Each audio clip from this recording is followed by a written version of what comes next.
Luke chapter 23.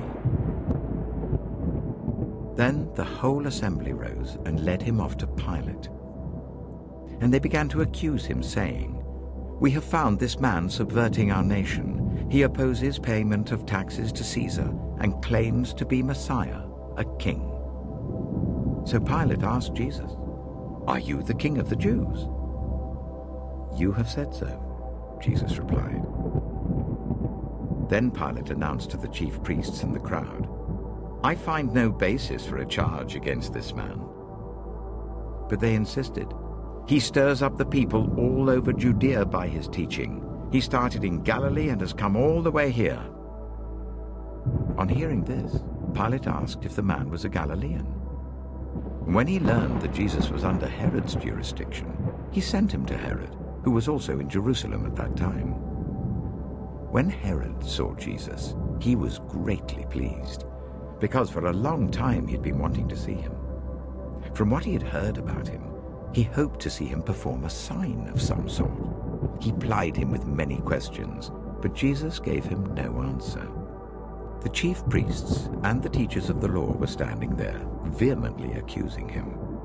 Then Herod and his soldiers ridiculed and mocked him. Dressing him in an elegant robe, they sent him back to Pilate. That day, Herod and Pilate became friends. Before this, they had been enemies. Pilate called together the chief priests, the rulers, and the people, and said to them, "You brought me this man as one who was inciting the people to rebellion. I have examined him in your presence and have found no basis for your charges against him. Neither has Herod, for he sent him back to us. As you can see, he has done nothing to deserve death. Therefore, I will punish him and then release him." But the whole crowd shouted, "Away with this man! Release Barabbas to us!" Barabbas had been thrown into prison for an insurrection in the city and for murder. Wanting to release Jesus, Pilate appealed to them again, but they kept shouting, "Crucify him! Crucify him!" For the third time he spoke to them, "Why? What crime has this man committed? I have found in him no grounds for the death penalty. Therefore I will have him punished and then release him." But with loud shouts, they insistently demanded that he be crucified, and their shouts prevailed. So Pilate decided to grant their demand. He released the man who had been thrown into prison for insurrection and murder, the one they asked for, and surrendered Jesus to their will. As the soldiers led him away, they seized Simon from Cyrene, who was on his way in from the country, and put the cross on him and made him carry it behind Jesus. A large number of people followed him, including women who mourned and wailed for him. Jesus turned and said to them, "Daughters of Jerusalem, do not weep for me.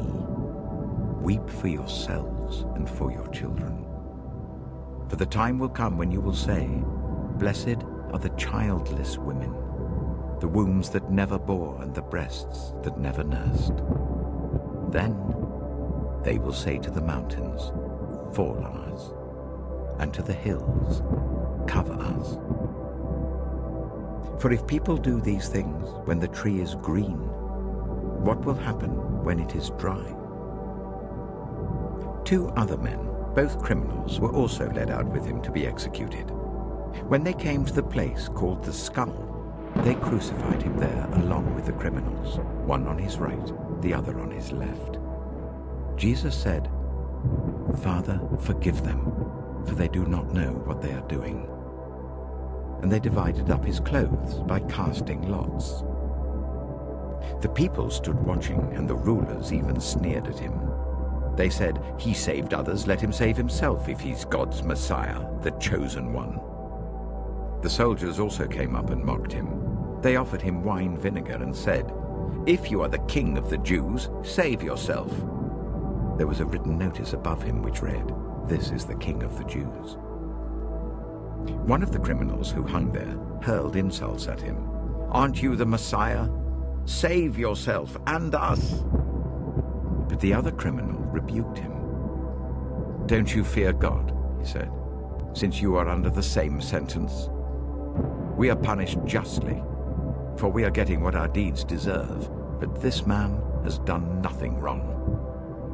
Then he said, "Jesus, remember me when you come into your kingdom." Jesus answered him, "Truly I tell you, today you will be with me in paradise."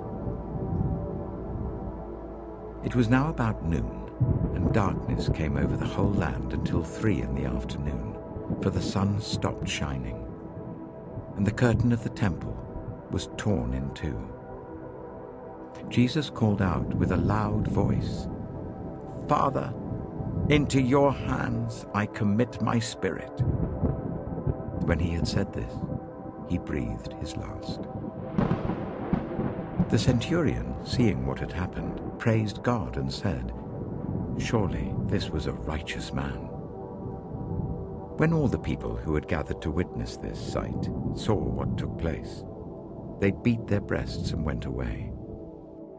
But all those who knew him, including the women who had followed him from Galilee, stood at a distance watching these things.